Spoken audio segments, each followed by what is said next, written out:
Assalamualaikum warahmatullahi wabarakatuh. Bismillahirrahmanirrahim. Alhamdulillahi rabbil alamin. Wabihi nasta'inu ala umurid dunya waddin.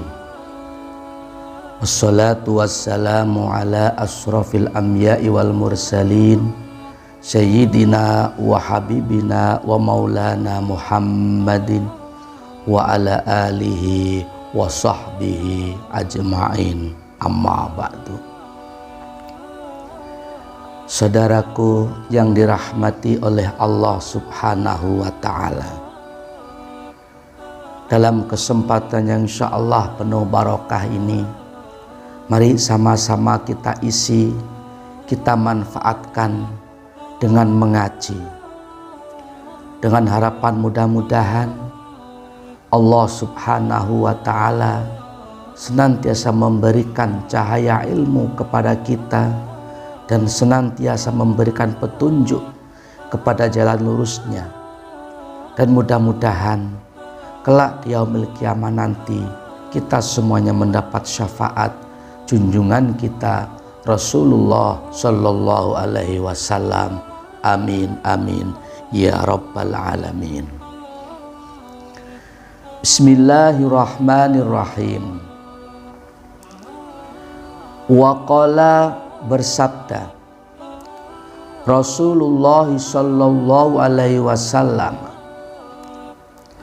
afdalus sholawati indallahi ta'ala sholatus subhi yaumal jum'ati fi jama'atin. Afdalus sholawati, lebih utama-utamanya beberapa sholat, indallahi ta'ala, bagi Allah ta'ala, sholatus subhi, yaitu sholat subuh, yaumal jum'ati, di hari Jumat, fi jama'atin, di dalam berjamaah. Saudaraku yang dirahmati oleh Allah subhanahu wa ta'ala, junjungan kita Rasulullah SAW bersabda bahwa lebih istimewanya beberapa sholat 5 waktu, yaitu sholat subuh berketepatan di hari Jumat dan dilaksanakan dengan berjamaah. Hadis ini menjelaskan bahwa ada keistimewaan, fadilah khusus yang diberikan oleh Allah subhanahu wa ta'ala untuk hamba-hambanya yang mau melakukan, yaitu sholat subuh dengan berjamaah, terutama berketepatan di hari Jumat. Itu artinya apa? Bukan berarti ibadah-ibadah yang lain, sholat seperti sholat zuhur, asar, maghrib, isya, itu tidak ada fadilah, bukan. Bukan berarti pula sholat yang lain itu tidak ada hikmah atau tidak ada pahala yang besar, bukan. Tentu semua perintah-perintah Allah, terutama perintah wajib, itu pasti ada hikmah, fadilah, dan keistimewaan yang diberikan oleh Allah subhanahu wa ta'ala kepada siapapun yang mau menjalankannya. Namun demikian, ada nilai lebih terutama, yaitu sholat subuh berketepatan pada hari Jumat dan dilaksanakan dengan berjamaah. Sebab itu lebih afdol, lebih istimewa di sisi Allah subhanahu wa ta'ala. Saudaraku yang dirahmati oleh Allah subhanahu wa ta'ala, tidak hanya di dalam amalan-amalan atau ibadah wajib saja Allah memberikan fadilah atau keutamaan. Dalam amalan-amalan sunnah pun tentu sangat banyak sekali hikmah fadilah yang Allah berikan bagi siapapun yang mau melakukannya. termasuk salah satu di antaranya misalkan sholat sunnah rawatib, sholat sunnah yang dikerjakan mengiringi sholat fardu, bisa dikerjakan sebelum melakukan sholat fardu dinamakan sholat sunnah qobliyah, atau dilakukan setelah menjalankan sholat fardu dinamakan sholat sunnah ba'diyah. Dalam hal ini terkecuali setelah habis asar, ba'diyah asar, atau setelah subuh, ba'diyah subuh, itu tidak ada kesunahan untuk kita melakukannya. Di selain itu ada sunnah-sunnah sholat yang bisa kita laksanakan, dan di situ pasti ada fadilah yang diberikan oleh Allah Subhanahu wa ta'ala. Salah satu contoh sederhana adalah yaitu sholat sunnah 2 rakaat sebelum kita melaksanakan sholat subuh berjamaah. Apa itu? Yaitu sholat sunnah fajar. Disebutkan dalam kitab Khazinatul Asrar, junjungan kita Rasulullah SAW bersabda, barang siapa yang mau melakukan sholat sunnah fajar 2 rakaat, rakaat pertama membaca surat Al-Fatihah disambung dengan surat Al-Kafirun, rakaat yang kedua membaca surat Al-Fatihah disambung dengan baca surat Al-Ikhlas 3 kali. Ya, walaupun tentu banyak penjelasan-penjelasan hadis yang lain mengenai bacaan-bacaan yang dibaca ketika kita menjalankan sholat sunnah fajar, namun di sini Al-Fakir menukil, mengambil dari kitab Khazinatul Asrar, begitu penjelasannya. Walaupun tentu masih ada lagi penjelasan-penjelasan yang lain. Jika orang mau melakukan itu, maka ia akan mendapatkan pahala khairun minat dunya wa ma fiha, akan mendapatkan keistimewaan fadilah dari Allah Subhanahu wa ta'ala, yang mana fadilah tersebut khairun minat dunya wa ma fiha, lebih baik dan istimewa daripada dunia seisinya. Ini luar biasa sekali. Ya kalau kita berbicara dunia, ada apa di dunia ini? Ya banyak sekali. Dunia ini terdiri daripada hamparan tanah, ada gunung, ada lautan beserta isinya, ya, ada berlian, permata, emas, ada harta, ada materi, ya, diisi dengan penduduk manusia, ada pasar, ada hotel, ada toko, ada ruko, ya, kemudian ada pesawat, ada helikopter, ada kereta, ada bus, dan lain-lain sebagainya yang kita ketahuilah di muka bumi ini, semuanya itu. Akan tetapi semuanya itu jauh lebih istimewa, lebih mulia fadilah daripada yaitu kita menjalankan 2 rakaat sebelum subuh, disebutnya sholat sunnah fajar. Dengan demikian, wahai saudaraku dimanapun berada, mari kenikmatan Allah berupa kesempatan ini kita manfaatkan dengan sebaik-baiknya. Apapun itu, yang penting bernilai ibadah, membawa kita untuk menghadap Allah dengan mencapai ridhonya Allah Subhanahu wa ta'ala. Jangan sampai waktu yang kita miliki, yang diberikan oleh Allah Subhanahu wa ta'ala ini, kita buang sia-sia tanpa diisi dengan hal yang bermanfaat. Jangan sampai anugerah Allah berupa usia yang kita miliki ini kita sia-siakan tanpa kita mengisi dengan sesuatu hal yang positif, apalagi sampai diisi dengan hal-hal yang negatif yang dilarang oleh Allah Subhanahu wa ta'ala. Na'udzubillah min dzalik. Karena kesempatan ini merupakan anugerah yang luar biasa dari Allah Subhanahu wa ta'ala. Oleh karena itu, jika kita mampu memanfaatkan, tentunya dengan mengisi kebaikan-kebaikan, diisi dengan ibadah-ibadah, baik itu ibadah wajib maupun ibadah sunnah. Salah satu di antaranya seperti yang barusan Al-Fakir jelaskan, insya Allah kehidupan kita akan lebih bermanfaat. Insya Allah kehidupan kita baik di dunia hidup jangka pendek ini, terlebih-lebih di hidup di akhirat jangka panjang nanti, insya Allah akan senantiasa diberkahi dan dirahmati oleh Allah Subhanahu wa Ta'ala.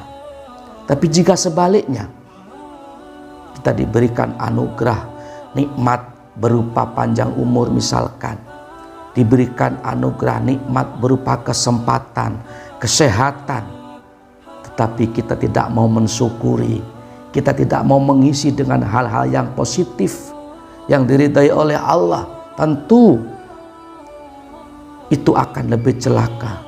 Malah kita isi dengan hal-hal yang negatif, kita isi dengan kemaksiatan, kita isi dengan kemungkaran dan hal-hal yang bisa mendatangkan murkanya Allah. Kalau begitu bagaimana? Inna adzabi lasadid, sungguh siksanya Allah itu sangat pedih. Na'udzubillah, tsumma na'udzubillah min dzalik. Itu, saudaraku yang dirahmati oleh Allah Subhanahu wa Ta'ala, berkenaan dengan fadilah keistimewaan sholat subuh dengan berjamaah, terutama di hari Jumat. Di sini junjungan kita Rasulullah SAW pun juga memberikan sebuah penjelasan kembali. Bismillahirrahmanirrahim. Wa qala sallallahu alaihi wasallam, man shalla sholata subhi fil jama'ati summa jalasa yadhkurullaha ta'ala hatta tatlu as-samsu kana lahu sitron minan nari wa bari'an minan nari. Man barang siapa orangnya sholat, yaitu yang mau melakukan sholat subhi, terhadap sholat subuh, fil jama'ati, di dalam berjamaah, summa jalasa, kemudian ia duduk, yadhkuru, dengan keadaan berzikir, Allah Ta'ala, kepada Allah Ta'ala, hatta tatlu'a, hingga keluar apa? As-samsu, matahari.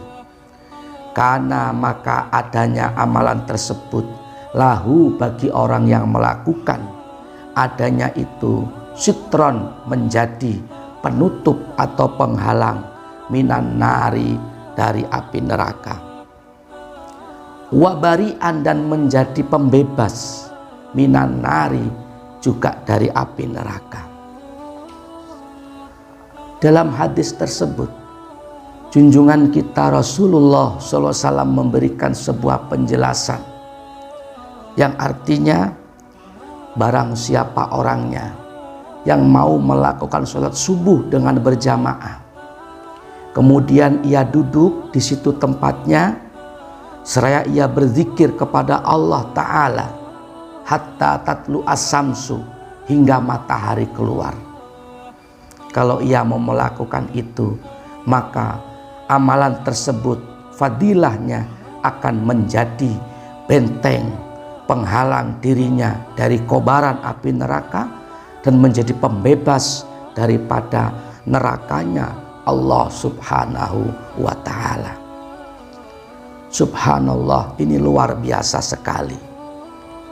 Ya tentu kita sebagai seorang muslim, seorang mukmin, siapapun itu, pasti semuanya menginginkan jasad kita ini dari ujung rambut sampai ujung kaki jangan sampai tersentuh nerakanya Allah Subhanahu wa Ta'ala, dan dengan harapan tentunya bisa masuk ke dalam surganya Allah Subhanahu wa Ta'ala.